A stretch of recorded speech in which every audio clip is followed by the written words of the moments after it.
Friends, welcome to my channel. இது நான் காட்டின்னு இருக்கிறது நாங்கள் ஃபஸ்ட்டு அங்கே இருந்திருந்து இப்போ அந்த இடம் ஃபுல்லாக டெமாலிஷன் பண்ணிவிட்டு இப்போ அது கட்டின்னு இருக்கிறாங்க. நாங்கள் அது ஆப்போசிட்டில் தான் இருக்கிறோம். இப்போ எத்தனை விதமான ரோஸ் நான் எடுத்து காய வச்சுருக்கேன். நல்லா கழுவிட்டு பாருங்க, 2-3 நாளைக்கு அது காஞ்ச பிறகு அது எப்படி என்ன பண்ணோன்னு சொல்லிட்டுன்னு நான் காட்டுறேன். வாங்க எந்தெந்த ரோஸுன்னு பார்க்கலாம். பாருங்கள், இந்த ரோஸு இந்த அளவுக்கு நான் எடுத்து நல்லா கழுவிட்டு காய வச்சுருக்கிறேன். அடுத்து இந்த ரோஸ் வந்து இது ஒரு மாதிரி பன்னீர் வாசனை வரும்.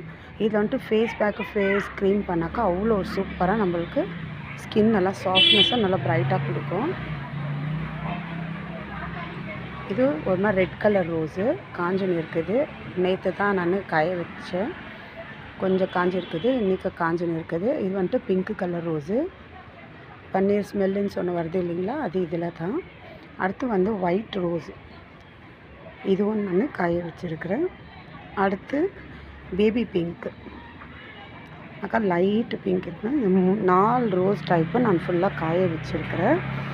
இது காய வச்சு ஒவ்வொரு ரோஸ்லேயும் நான் என்ன லிப் பாமோ இல்லை ஃபேஸ் பேக்கு ஃபேஸ் க்ரீம் நான் பண்ணுறது உங்களுக்கு காட்டுறேன். இது நல்லா காயணும். இந்த மாதிரி ரோஸ் உங்கள்கிட்ட இருந்துச்சுனாக்கா நீங்கள் இந்த மாதிரி தான் கலர் எடுக்கணும்னு இல்லை, உங்கள்கிட்ட எந்த கலருங்க இருக்கோ அந்த கலர் நீங்கள் எடுத்து நல்லா இந்த மாதிரி காய வச்சிங்கன்னா நல்லா காஞ்ச பிறகு மிக்ஸி ஜாரில் போட்டு அரைச்சிக்கலாம்.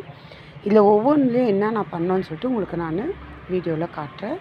இன்றைக்கி இது தான் ஃப்ரெண்ட்ஸ் வீடியோ. பாய்.